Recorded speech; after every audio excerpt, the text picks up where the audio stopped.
అన్ని నగల తరుగును ముందు కన్నా ఇంకా తగ్గించాం. ఈ తక్కువ తరుగును చూస్తే వెంటనే నగలు కొనేస్తారు. డైమండ్ జ్యువెలరీ ధరలు కూడా పెద్ద లెవెల్లో తగ్గించాం. ఇక్కడికొచ్చి కంపేర్ చేస్తేనే తెలుస్తుంది. ఆంధ్రప్రదేశ్ ముఖ్యమంత్రి పవన్ కళ్యాణ్ గారిని బర్తరఫ్ చేయవలసిందిగా కోరుతున్నాను. వారి వల్ల తెలుగు ప్రజల ఐక్యత చెడిపోయే ప్రమాదం ఉంది. ఒకవైపున తెలుగు ప్రజానీకం భౌగోళికంగా విడిపోయారు తప్ప శారీరకంగా కానీ శత్రుత్వం కానీ లేదు. రేవంత్ రెడ్డి ముఖ్యమంత్రిగా ఉంటూ వాళ్ళ కూతుర్ని భీమవరంలో ఇచ్చాడు ఆంధ్రప్రదేశ్కి. అంటే లేవు కదా.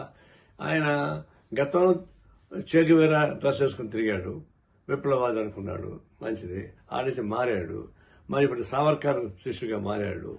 సనాతన ధర్మను పూజిస్తా ఉన్నాడు. పూజించుకునేయండి. ఇప్పుడు ఆయన సనాతన ధర్మంలో మునిగిపోయాడు కాబట్టి ఆ భాష వస్తా ఉంది.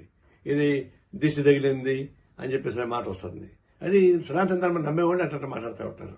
ఇప్పుడు ఆయన స్వేచ్ఛగా తిరగమని చెప్పండి, సనాతన ధర్మాన్ని పూజిస్తాను తిరగమని చెప్పండి, గుళ్ళు తిరగమని చెప్పండి, హాయిగా ఉంటుంది, ఆయనకు మంచిది. అదే కానీ రాజకీయ నాయకుడు కానీ తగడు ఉప ముఖ్యమంత్రిగా ఉంటే రాష్ట్ర ప్రజలకు ఉపయోగపడదు కాబట్టి తక్షణం వారిని బర్తరఫ్ చేయవలసిందిగా కోరుతా ఉన్నాను. నగల సామ్రాజ్యం పెద్దది. మన వేడుకల్లో నగల పాత్ర పెద్దది.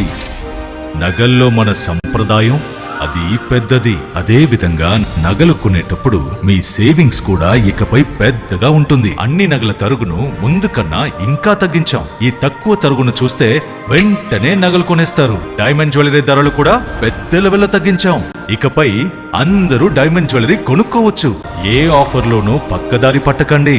ఇక్కడికొచ్చి కంపేర్ చేస్తేనే తెలుస్తుంది మీకు ఎంత పెద్దగా డబ్బులు ఆదా అవుతుందో అని.